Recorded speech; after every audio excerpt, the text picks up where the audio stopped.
Good morning, class. Today I'll start with the next chapter. It is accounting for goods and services. Tax means the GST. I hope all of you had heard about GST. So basically, you just know the meaning of GST. Today I will clarify all the concept related to the GST. So I'll start with the first meaning of GST. GST is goods and services tax. It is an indirect tax implemented by our government as from 24th of January 2017 और actually ये impact start हुआ इसका affect होना 1st of July 2017 से. As on 24th March 17 में इन्होंने इस act को पार्लियामेंट में पास किया और उसके बाद 1st of July 2017 से ये हमारी कंट्री में एप्लीकेबल हुआ. Now, the GST is an indirect taxes. Before the implementation of GST, there are so many kind of taxes which are used in our country. They are excise duty, service tax, central taxes, VAT, etc. After the implementation of this GST, we have one motto in our country: one nation, one tax. Means only one tax is levied now on all the goods and services, that is GST. That GST is applicable on all kinds of goods and services except petroleum and alcohol, which are to be consumed by the human beings. So petrol और alcohol को छोड़कर जो भी जितनी भी goods और services है, on all the things we will be able to be GST. Now, taxes merged into GST. There are different kinds of taxes before the GST. They are excise duty, service tax and central sales tax. ये central level पर charge किए जाने वाले taxes थे जो GST से पहले use होते थे. And after the implementation of GST ये सभी टैक्सेस GST के अंदर इंक्लूड हो गए. सो सेंट्रल और स्टेट गवर्नमेंट अपने अपने बिहाफ पर डिफरेंट टैक्सेस चार्ज करती थी. ये टैक्सेस थे जो सेंट्रल लेवल पर चार्ज होते थे. And after the implementation such taxes are merged into GST. Now we have some kind of taxes which are to be charged by the state government before the implementation of GST. They are octroi entry tax, purchase tax, entertainment tax, VAT tax, luxury tax and taxes on lottery. ये सभी taxes आपकी state की government charge करती थी GST के implementation से पहले. And after the implementation of GST ये सभी टैक्स आपके GST के अंदर मर्ज हो गए. So now only one tax is charge, that is called the GST. Next we have GST rate structure. The GST is charged on different kinds of goods and services. As per the government, they divide the GST rates on the basis of 5 slabs. Such slabs are कि essential items including foods, जो basic items हैं including food, उनके ऊपर 0% GST charge होता है. Common use items के ऊपर 5%. Standard rate है आपकी GST की 12%. मैक्सिमम गुड्स और ऑल सर्विसेज जो स्टैंडर्ड रेट के अकॉर्डिंग है मैक्सिमम गुड्स के ऊपर 18% से चार्ज होता है. एंड लग्जरी आइटम्स और टोबैको पर आपका जो रेट है GST की, that is 28%. It depends on kind of product which you are using. उसके अकॉर्डिंग आपकी ये स्लैब की टैक्स की जो स्लैब रेट है that is to be used by the government. Next topic we have GST is paid on the purchase of goods and services. There are two kinds of GST. One is GST paid, known as input GST, and one is GST collected, known as output GST.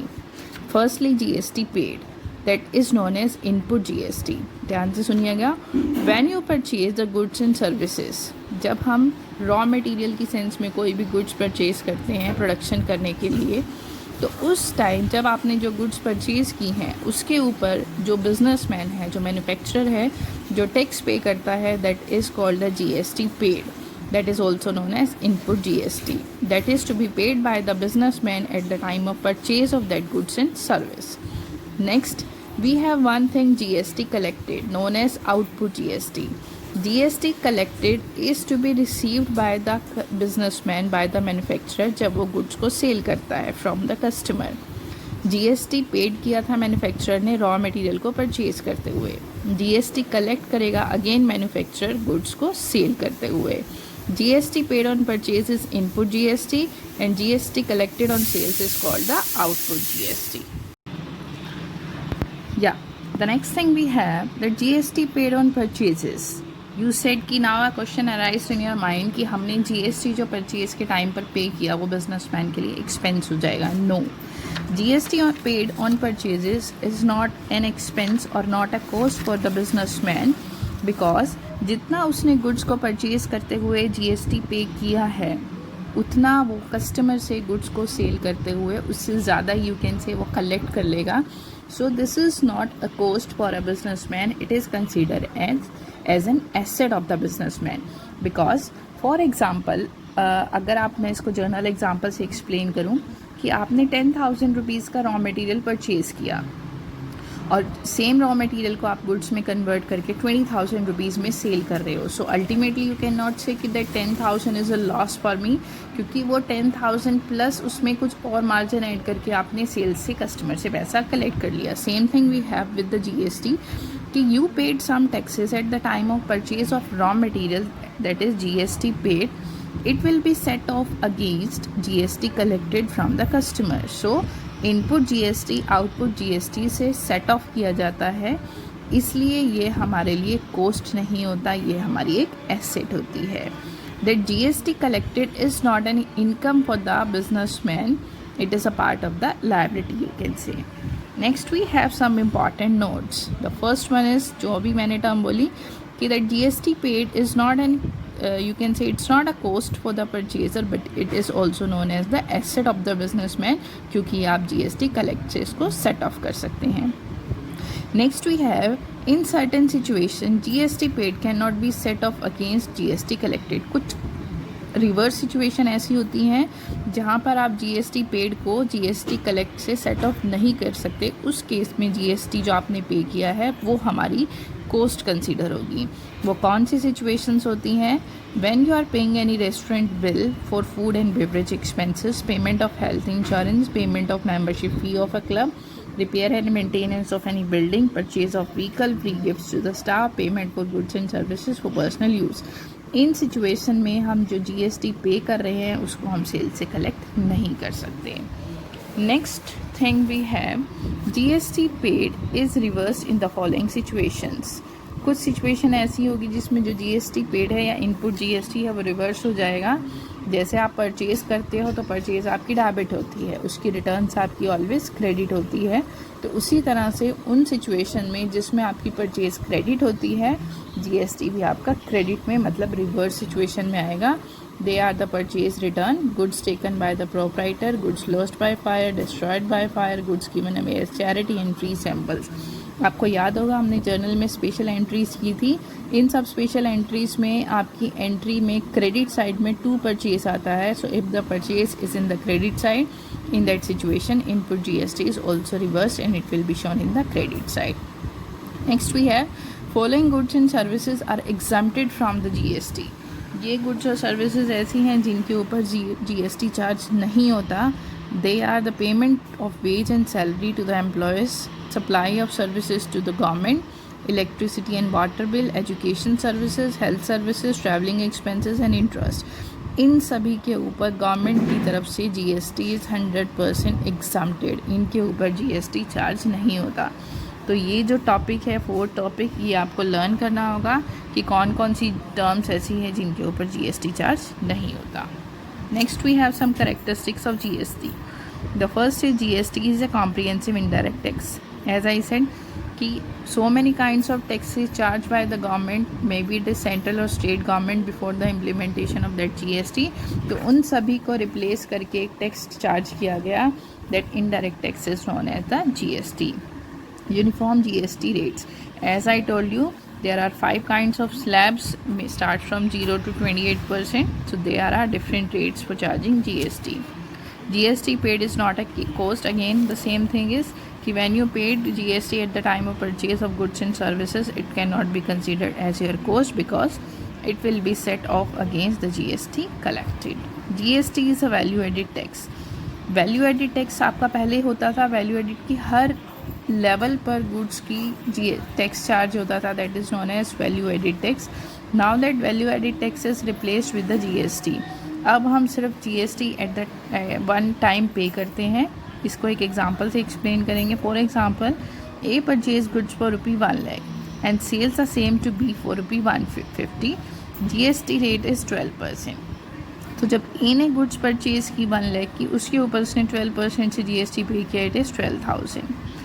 जब B को sales की, उसने उस time उससे collect किया GST 150 के ऊपर 12%, 18,000. सो 18 में 12,000 जो उसने परचेज़ के टाइम पे किया था वो कवर हो गया. सो अल्टीमेटली उसने 6,000 जो एक्स्ट्रा कलेक्ट किया है कस्टमर से सेल्स के टाइम पर, this 6,000 is to be deposited by him to the government account. तो जितना extra amount of tax collected होता है परचेज का पेड को कवर अप करके, that is to be paid by the businessman to the central government. It is 6,000 as per this example. Next thing we have the objects or advantages of GST. The first is decrease in the cost of goods. Obviously GST अब एक ही tax है जो government charge करती है goods और services के ऊपर, जिसकी वजह से जो सेंट्रल और स्टेट गवर्नमेंट्स अलग अलग टैक्सेस चार्ज करती थी वो अब चार्ज नहीं होगा, जिसकी वजह से हमारी गुड्स की कॉस्ट रिड्यूस हो जाएगी. Ease of doing business. It is very easy for a businessman to charge the GST because before that so many kinds of taxes are there, excise duty, sales tax, service tax. तो उसमें एक businessman always उलझा रहता था, ये you can say confused रहता था. Now they have to charge only one tax, that is GST. Developing common nation market. With the implementation of GST पूरे इंडिया में सिर्फ एक ही टैक्स है, that is GST. तो गुड्स आप फॉर एग्ज़ाम्पल इलेक्ट्रॉनिक का बिज़नेस है मेरा, चाहे उसकी शॉप बॉम्बे में हो, चाहे हिसार में हो, चाहे महाराष्ट्र में हो, कहीं भी हो, तो rate of GST same. So throughout the country common test GST की रेट है. Reduction in tax evasion. Before the implementation of GST लोग टैक्स की चोरी करते थे, but after the implementation of GST सब कुछ ऑनलाइन हो गया, जिसकी वजह से टैक्स असेसमेंट में अब फेयरनेस आ गई.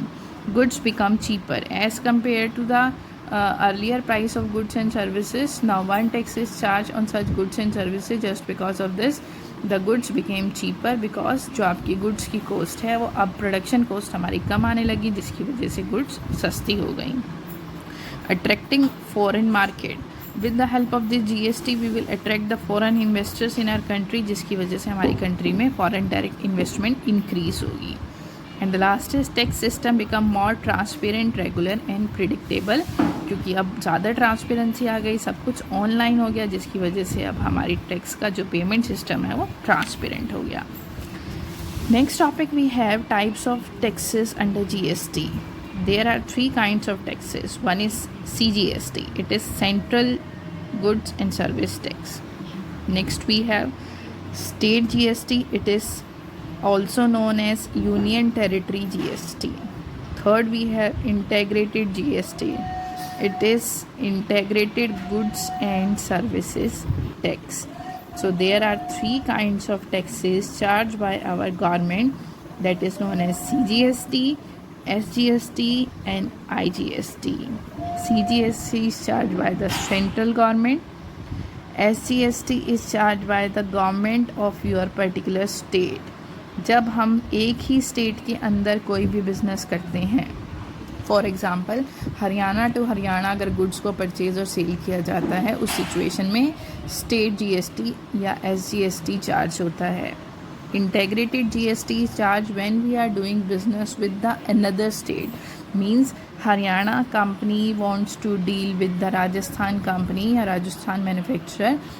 जब आपकी स्टेट चेंज हो गई, in that situation we will use integrated GST. So that is enough up to today.